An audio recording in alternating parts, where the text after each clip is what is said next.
নমস্কার সবাইকে, শান্তনু দাস ইউটিউব চ্যানেলে সবাইকে স্বাগত জানাচ্ছি। আজকে আমরা একটা ইন্টারেস্টিং ভিডিও নিয়ে আজকে আমি আপনাদের সামনে হাজির হয়েছি। আপনারা জানেন যে আর কিছুদিন পরেই আমেরিকা এবং ওয়েস্ট ইন্ডিজের মাটিতে টি-20 বিশ্বকাপের আসর বসতে চলেছে।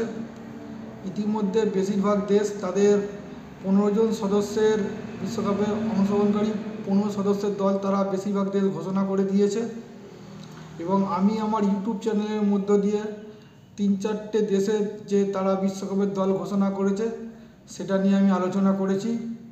আজকে আর একটা দেশের টিম যারা 15 সদস্যের দল ঘোষণা করেছে, আমি সেরকম একটা দেশের টিম নিয়ে আমি আজকে আলোচনা করব।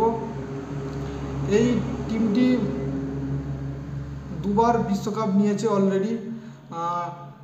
টি-20 বিশ্বকাপ তারা দুবার নিয়েছে এবং দুর্ভাগ্যবশত তারা গেল যে বিশ্বকাপ 2023 বিশ্বকাপ যেটা ভারতে অনুষ্ঠিত হয়েছিল সেই বিশ্বকাপে তারা অংশগ্রহণ করতে পারেনি।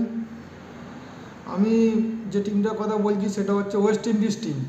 ওয়েস্ট ইন্ডিজ টিম আইসিসি টি-20 বিশ্বকাপ তারা দুবার অলরেডি নিয়েছে এবং এই টিমটা প্রত্যেকবার যখন টি-20 বিশ্বকাপে নাবে তারা আন্ডারডগ হিসাবে নাবে এবং তারা টুর্নামেন্ট শুরু হলে বেশ ভালো একটা পারফরমেন্স তারা করে এবং এই টিমটা অলরেডি দুবার তারা বিশ্বকাপের শিরোপা তারা পেয়েছে টি-20 বিশ্বকাপ। তা এবারে 2024 যে টি-20 বিশ্বকাপ যেটা আমেরিকা এবং ওয়েস্ট ইন্ডিজে অনুষ্ঠিত হবে, যেহেতু ওয়েস্ট ইন্ডিজ এবারে খুদ নিজে বিশ্বকাপের কিছুটা অর্ধেক হলেও কিছুটা তারা এবছর হোস্ট করছে, তারা হোস্ট করছে এবারে। তারা হোস্ট নেশন এবারে বেশিরভাগ তারা তাদের 15 সদস্যের তালিকা তারা ঘোষণা করেছে। আমি প্রথমে এই 15 সদস্যের তালিকায় কারা কারা আছে প্রথমে নাম বলবো এবং এই টিমে ব্যাটিং ইউনিট কেমন, বোলিং ইউনিট কেমন, ফিল্ডিং ইউনিট কেমন, টিমটা কেমন করেছে সেটা আমি আপনাদেরকে বলবো। তা প্রথমে আমি যে এই টিমে 15 সদস্য যারা যারা আছে এই প্রথমে নামটা বলছি। তা এই টিমে ওয়েস্ট ইন্ডিজ বোর্ড যাকে ক্যাপ্টেন করেছে সেটা হচ্ছে রাভম্যান পাওয়েলকে তারা ক্যাপ্টেন করেছে এবং জোনাথন চার্লসকে তারা টিমে নিয়েছে। সিমরন হিটমায়ারকে নিয়েছে, ব্রেন্ডন কিংকে নিয়েছে, নিকোলাস পুরানকে নিয়েছে, স্টেফেন রাদারফোর্ডকে নিয়েছে, রস্টন চেসকে নিয়েছে, জেসন হোল্ডারকে নিয়েছে, Andre Russell, Romario Shepherd, Akeal Hosein, Shamar Joseph, Alzarri Joseph, Gudakesh Motie এবং সাই হোপ। এই 15 সদস্যের তালিকা তারা ঘোষণা করেছে এবং এই 15 সদস্যের তালিকাতে ক্যাপ্টেন তো আমি আগেই বললাম, তারা রাভম্যান পাওয়েলকে ক্যাপ্টেন করেছে। আমার ব্যক্তিগত মতামত এবং আমার যেটা মনে হচ্ছে সেটা হচ্ছে এই টিমেতে ব্যাটিং ইউনিটটা খুব তারা ভালো করেছে। যেমন Jonathan Charles, Shimron Hetmyer, Brandon King, Nicholas Pooran, Stephen Rutherford, এরা খুব ভালো একটা ব্যাটিং ইউনিট এবং বোলিং ইউনিট, স্পিন বোলিং ইউনিটের দিক থেকে দেখতে গেলে এরা আকিল হোসেন এবং রস্টন চেজের মধ্যে স্পিনিং অলরাউন্ডার তারা রেখেছে এবং ফাস্ট বোলিং ইউনিটটা বিশেষ করে এবং অলরাউন্ডারের দিকটা এরা খুব বিশেষ করে খেয়াল রেখেছে।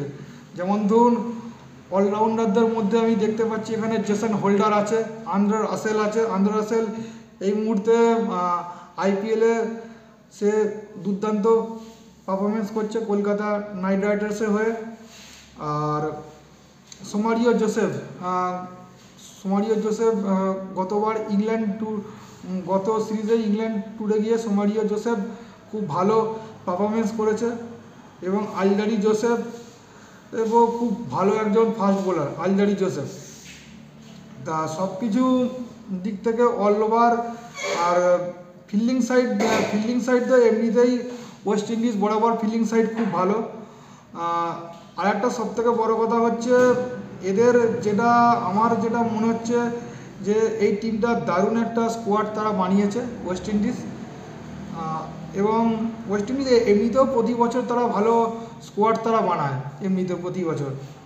তা এবছরও তারা একটা ভালো স্কোয়াড বানিয়েছে। তবে আমার মনে হয় ক্যাপ্টেনের দিকটা আরেকটুখানি এরা বিবেচনা করলে পারতো, কারণ রাবম্যান পাওয়েলের থেকে আমার যেটা ব্যক্তিগত মতামত, সাই হোপ খুব একজন ভালো প্লেয়ার এবং সাই হোপ আগেও ওয়েস্ট ইন্ডিজের হয়ে ক্যাপ্টেন্সি করেছে। তা যাই হোক, টিম তো এখন অ্যানাউন্সমেন্ট হয়ে গেছে। রাবম্যান পাওয়েলকে যেহেতু ক্যাপ্টেন করেছে, রাবম্যান পাওয়েলও খুব ভালো একজন ব্যাটার, ভালো অলরাউন্ডার এবং 6-7 নম্বরে নেবে ভালো পাওয়ার হিটিং করবার দক্ষতা তার মধ্যে আছে। আর সাই হোপও যথারীতি খুব ভালো একজন ব্যাটসম্যান সাই হোপও। তা ওভারঅল সব দিক দেখতে গেলে ওয়েস্ট ইন্ডিজ টিমটা খুব দারুণ একটা টিম করেছে। দেখা যাক, টুর্নামেন্ট আর কিছুদিন পরেই শুরু হবে এবং কিছুদিন পরে শুরু হলেই বোঝা যাবে তারা কতটা কি ভালো এবারে তারা দল তৈরি করেছে। তবে এই টিমটি আমাদেরকে মনে রাখতে হবে দুবার বিশ্বকাপ চ্যাম্পিয়ন টিম এবং প্রতিযোগিতা শুরু হলে, টুর্নামেন্ট শুরু হলে তারা প্রত্যেকবার ভালো পারফরমেন্স করে। তা আজকে মোটামুটি আমি আপনাদের সমস্ত কিছু টিম নিয়ে ওয়েস্ট ইন্ডিজের যে 15 জনের স্কোয়াড ঘোষণা করেছে সেই 15 জনের স্কোয়াড নিয়ে আমি মোটামুটি আপনাদের একটা ধারণা আজকে দিয়ে দিলাম। আর কিছুদিন পরেই বিশ্বকাপ শুরু হবে এবং বিশ্বকাপ শুরু হলেই বোঝা যাবে তারা কেমন দল তৈরি করেছে। তা আজকের ভিডিও আমরা এখানেই শেষ করছি। আবার নেক্সট ভিডিওতে আপনাদের সাথে দেখা হবে। আজকের ভিডিওটা ভালো লাগলে লাইক করবেন, কমেন্ট করবেন, শেয়ার করবেন। নমস্কার।